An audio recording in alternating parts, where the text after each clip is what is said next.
कि यहाँ से बाहर निकलने की कोशिश करने वाले इंसान को मौत की सजा दे दी जाती थी। 2014 में हुए एक एक्सीडेंट के बाद जब इस सीक्रेट एजेंट की आंख खुलती है तो वो खुद को सन 4028 के एक अजीब से टाउन में पाता है। और सबसे हैरान कर देने वाली बात यह थी, उस टाउन के लोग अभी यही मानते थे कि वे सन 2000 में जी रहे हैं, जबकि सच्चाई तो यह थी कि पिछले पूरे 2000 सालों से उन्हें बिना बताए एक डेंजरस सर्वाइवल प्लान का हिस्सा बनाकर रखा गया था, क्योंकि बाहर की असली दुनिया तो बहुत पहले, लगभग 2000 साल पहले ही खत्म हो चुकी थी। अब इसी टाउन के पास के घने जंगल में अचानक ईथन की आंख खुलती है। ईथन एक सीक्रेट सर्विस एजेंट था जो अपने पार्टनर के साथ एक टाउन में अपनी ऑर्गेनाइजेशन के 2 गायब हुए फेडरल एजेंट्स को ढूंढने के मिशन पर था। लेकिन एक्सीडेंट के बाद अब उसकी हालत बहुत खराब थी। उसके शरीर पर गहरे जख्म थे, कपड़े फटे हुए थे और उसके पास उसका कोई भी सामान नहीं था। किसी तरह खुद को संभालते हुए वो पास के टाउन की तरफ निकल पड़ता है। टाउन पहुंचने पर वहां के लोग ईथन को काफी अजीब नजरों से देखने लगते हैं, जैसे उन्होंने किसी बाहरी को पहली बार देखा हो। ईथन सीधा एक कैफे में चला जाता है जहां काम करने वाली एक लड़की से बातचीत में उसे पता चलता है कि वह वेवर्ड पाइन्स नाम की जगह पर है। ईथन उससे कुछ और पूछ ही रहा होता है कि तभी कमजोरी के चलते बेहोश होकर जमीन पर गिर जाता है। होश आने पर ईथन खुद को एक हॉस्पिटल के अंदर पाता है जहां सामने खड़ी होती है डॉक्टर पाम। पाम उसे बताती है कि उसकी कई हड्डियां टूट गई हैं और उसे कुछ समय तक आराम की जरूरत है। पाम की बात सुनकर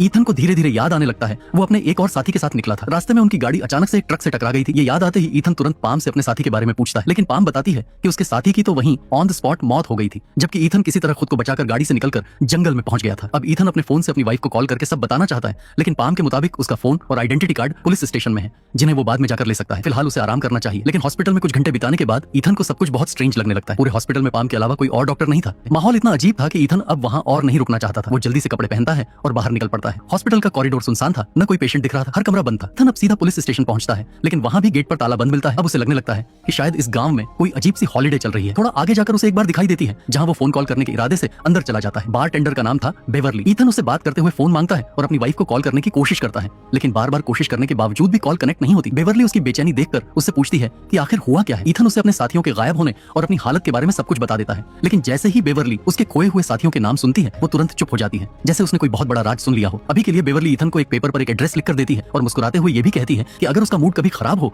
तो वो कभी भी उससे मिलने आ सकता है। ईथन उस पेपर को पलटता है तो पीछे एक लाइन और लिखी होती है, वेवर्ड पाइन्स में कोई भी झिंगुर मौजूद नहीं है। ये बात पढ़कर ईथन थोड़ा कंफ्यूज तो होता है, लेकिन फिलहाल इस पर ज्यादा ध्यान नहीं देता और बार से बाहर निकल जाता है। पर तभी अचानक उसे पास की झाड़ियों से झिंगुरों की आवाज सुनाई देती है। आवाज सुनते ही थोड़ा सा शॉक होते हुए वह झाड़ियों की तरफ बढ़ता है। जैसे ही वह झाड़ियों को हटाता है उसे वहां एक स्पीकर दिखाई देता है और उसी स्पीकर से झिंगुरों की आवाज आ रही थी। ये देखकर ईथन सोचता है कि टाउन में जो कुछ भी हो रहा है वह नेचुरल नहीं है। थोड़ी देर बाद ईथन पास के एक मोटल में पहुंचता है ताकि वह रात वहीं बिता सके, लेकिन क्योंकि उसके पास पैसे नहीं थे सुबह सुबह ही उसे होटल से बाहर निकाल दिया जाता है। अब बाहर निकलते ही ईथन को याद आता है वो एड्रेस जो बेवरली ने उसे दिया था। वह तुरंत वहां जाने का फैसला करता है, लेकिन उस जगह पहुंचते ही ईथन के तो होश उड़ जाते हैं, क्योंकि वह जगह किसी पुराने और जर्जर कैबिन की तरह थी। अंदर घुसते ही उसे एक भयानक नजारा दिखाई देता है, बेड से बंधा हुआ एक इंसान जिसकी कई दिन पहले मौत हो चुकी थी। जब ईथन पास जाकर उसका चेहरा देखता है तो वह हैरान रह जाता है। वो लाश किसी और की नहीं बल्कि उसके खुद के खोए हुए साथी की थी। ये देखकर ईथन बुरी तरह डर जाता है और सीधे पुलिस स्टेशन की ओर भागता है। वह वहां के शेरिफ को सारी बात बताने की कोशिश करता है, लेकिन शेरिफ का रवैया बेहद अजीब था। वह तो उसकी बात सुनते सुनते आइसक्रीम खा रहा था और किसी तरह की सीरियसनेस दिखाई नहीं रहा था। आखिर ईथन के बार बार जिद करने पर शेरिफ उसकी कंप्लेंट तो दर्ज कर लेता है, मगर लापरवाही से कहता है कि वो थोड़ी देर बाद जाकर बॉडी को चेक करेगा। उसकी बातों से साफ झलक रहा था कि या तो वह झूठ बोल रहा है या फिर जानबूझकर किसी चीज को छिपा रहा है। ये देखकर ईथन वहां से बाहर निकलता है और किसी का फोन लेकर सबसे पहले अपनी वाइफ को कॉल करने की कोशिश करता है, लेकिन फोन अनरीचेबल आता है। फिर वह अपनी ऑर्गेनाइजेशन में कॉल करता है जहां आखिरकार एक आदमी कॉल रिसीव करता है। ईथन जल्दी से बोलता है कि मैं ईथन हूं, मुझे अपने बॉस से बात करवाओ, ये मामला बहुत सीरियस है। लेकिन सामने वाला आदमी हर बार कोई ना कोई बहाना बना देता है और आखिर में वो कॉल काट देता है। अब उसके मन में एक ही बात साफ हो चुकी थी, इस टाउन में कुछ बहुत गलत चल रहा है। परेशान होकर ईथन तुरंत बार में गया ताकि ब्रेवली से बात कर सके, लेकिन बार में आज ब्रेवली मौजूद ही नहीं थी। ईथन ने वहां मौजूद पार्ट टेंडर से ब्रेवली के बारे में पूछा तो उसने बताया कि ब्रेवली नाम की कोई औरत इस बार में काम ही नहीं करती। ईथन को यह सुनकर गुस्सा आ गया। उसने गुस्से में उस बंदे का कॉलर पकड़ लिया और उसे उल्टा सीधा सुनाने लगा, लेकिन तभी बंदा गुस्से में आकर ईथन के सर पर वार कर देता है। ईथन बेहोश हो जाता है और इस बार उसकी आंखें खुलती हैं तो वह फिर से हॉस्पिटल में था, लेकिन अब उसके हाथ पैर बांध कर रखे गए थे। तभी वहां एक साइकियाट्रिस्ट आता है और बताता है कि एक्सीडेंट की वजह से ईथन के दिमाग में एक बहुत ही खतरनाक ब्लड क्लॉट बन गया था। इसी वजह से वह अजीबोगरीब चीजें हेलुसिनेट कर रहा था। साइकियाट्रिस्ट उसे यह भी बताता है कि उसी ब्लड क्लॉट को रिमूव करने के लिए जल्दी ही सर्जरी करनी पड़ेगी, लेकिन ईथन के हिसाब से जो उसने देखा और महसूस किया था वह पूरी तरह से सच्चाई ही थी। इसीलिए ईथन डॉक्टर पाम के सामने आते ही अपनी सर्जरी करवाने से मना करता है, लेकिन डॉक्टर पाम उसकी बात नहीं सुनते और एक इंजेक्शन देकर उसे बेहोश कर देती है। फिर सीधे ऑपरेशन रूम की तरफ ले जाती है। रास्ते में ईथन जैसे तैसे होश में आता है और महसूस करता है कि जो उसका स्ट्रेचर खींच रहा है वह कोई और नहीं बल्कि ब्रेवली थी। ब्रेवली हॉस्पिटल में ईथन की जान बचाने आई थी। ब्रेवली ने ईथन को होश में लाकर लिफ्ट में ले लिया ताकि वह हॉस्पिटल से बाहर जाकर नॉर्मली बात कर सके। इंजेक्शन के असर से ईथन को अभी भी चक्कर आ रहे थे, इसलिए सबसे पहले वह बाथरूम में छुप गए। बाहर की चीजें देखने के लिए ईथन ने जानबूझकर बाथरूम के कांच को तोड़ लिया था। तभी डॉक्टर पाम बाथरूम के बाहर आ पहुंचती है। ईथन तुरंत डॉक्टर पाम पर अटैक करता है और ब्रेवली के साथ वहाँ से भाग जाता है। खाली घर में पहुंचकर ब्रेवली ईथन से बात करती है और बताती है कि वह कई सालों से इसी टाउन में फंसी हुई थी और सन 1999 में टाउन में आई थी। यह सुनकर ईथन का दिमाग काम करना बंद कर देता है क्योंकि अब उसका कैलकुलेशन और एज बिल्कुल मेल नहीं खा रहे थे। ब्रेवली आगे बताती है कि जिस एजेंट की डेड बॉडी ईथन ने ढूंढी थी उसे असल में शेरिफ ने मारा था। इस टाउन में कुछ नियम थे कि कोई भी यहाँ से भागने की कोशिश नहीं करेगा। ये सुनकर ईथन और ज्यादा डर जाता है, लेकिन दवाई के असर की वजह से वह बेहोश हो जाता है और अगली सुबह जब उसकी आंख खुलती है तब ब्रेवली वहाँ से चली गई होती है। ईथन टाउन में वापस जाता है और इस बार सब कुछ नॉर्मल लग रहा था। पास में हो रही एक पार्टी में उसकी नजर केट नाम की महिला पर पड़ती है जो मरे हुए एजेंट के अलावा गायब हो गई थी। लेकिन सबसे चौंकाने वाली बात यह थी कि केट अपनी उम्र से काफी बड़ी लग रही थी। ईथन तुरंत अप्रोच नहीं करता और पार्टी खत्म होने तक इंतजार करता है। जैसे ही केट अपने पार्टनर के साथ जाने लगती है, ईथन उसका पीछा करता हुआ उसके घर तक पहुंच जाता है। रास्ते में उसके दिमाग में बस यही बात चल रही थी कि केट इतनी ज्यादा बदल गई कैसे, क्योंकि एक महीने पहले तक ही उनका एक्स्ट्रा मैरिटल अफेयर चल रहा था और तब केट बिल्कुल अलग थी।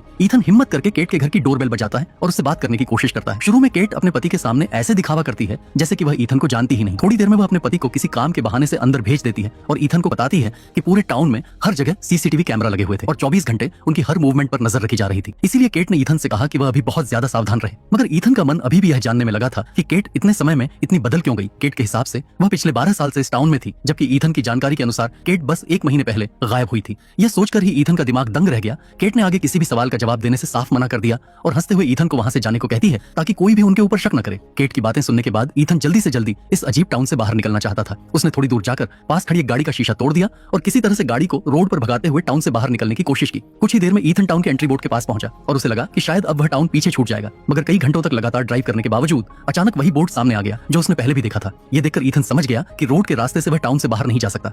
तुरंत ही उसने गाड़ी से नीचे उतरकर जंगल में भागने का फैसला किया। जंगल के बीच में आने वाली हर चीज को ध्यान से पार करते हुए वह जंगल के अंतिम हिस्से तक पहुंचा। वहां एक बहुत बड़ी दीवार खड़ी थी जो पूरे टाउन को चारों तरफ से घेर रही थी। दीवारों के ऊपर हाई वोल्टेज वायर्स लगे थे ताकि कोई भी भागने की कोशिश करे तो करंट लगने पर उसकी मौत हो जाए। ईथन ने फिर से गाड़ी में बैठने का फैसला किया। तभी अचानक टाउन का शेरीफ आ गया और ईथन को गाड़ी चुराने के जुर्म में पकड़ लिया। ईथन बार बार समझाने की कोशिश करता रहा कि वह एक सीक्रेट सर्विस एजेंट है, लेकिन शेरीफ ने उसकी बातों को बिल्कुल नहीं माना। इसके बाद शेरीफ ने ईथन को कुछ दिनों के लिए हाउस अरेस्ट पर डाल दिया। ईथन को अब न चाहते हुए भी एक पुराने सड़े हुए होटल में रहना पड़ा। ईथन ने तय किया कि सबसे पहले वह इस टाउन के बारे में सारी जानकारी जुटाएगा। बाद में उसे पता चला कि टाउन में इंटरनेट की सुविधा उपलब्ध नहीं थी। ईथन फिर उसी टूटी हुई कैबिन में गया जहां उसके साथी की डेड बॉडी पड़ी थी। अभी भी उसकी साथी की बॉडी वहीं सड़ी हालात में पड़ी हुई थी। तभी उसकी नजर साथी के पैर पर पड़ी और उसने देखा कि वहां एक छोटी सी बुकलेट छुपी हुई थी। ईथन बुकलेट को अपने पास लेने ही वाला था कि शरीफ अचानक वहां आ गया। उसने तुरंत ईथन को गन पॉइंट पर ले लिया। शरीफ गुस्से में था और उसने ईथन को वापस होटल जाने के लिए मजबूर कर दिया। लेकिन अभी के लिए ईथन होटल न जाकर उसी बार में गया जहां पर ब्रेवली काम करती थी।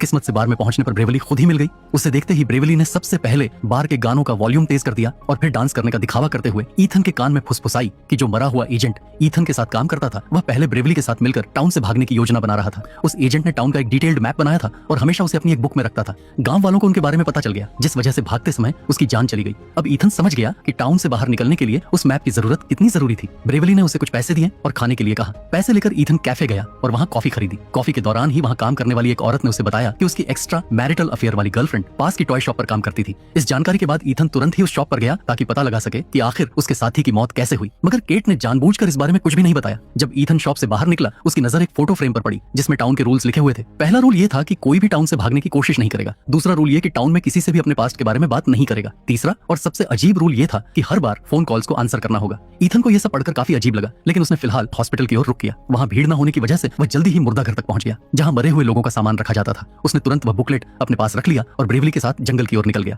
वहाँ दोनों ने टाउन के मैप को देखकर निकलने का प्लान तैयार किया। प्लान को एग्जीक्यूट करने से पहले दोनों के शरीर से ट्रैकर निकालना जरूरी है, क्योंकि इस टाउन में हर व्यक्ति के अंदर ट्रैकर लगाया गया था जो उनकी एक्टिविटी और लोकेशन को ट्रैक करता था। मगर ब्रेवली की मदद से वह ट्रैकर निकालने में सफल रहा। ब्रेवली ने यह भी बताया कि यदि कोई रूल तोड़ता तो उसे बहुत खतरनाक सजा दी जाती और ईथन का मरा हुआ साथी भी उसी सजा का शिकार हुआ था।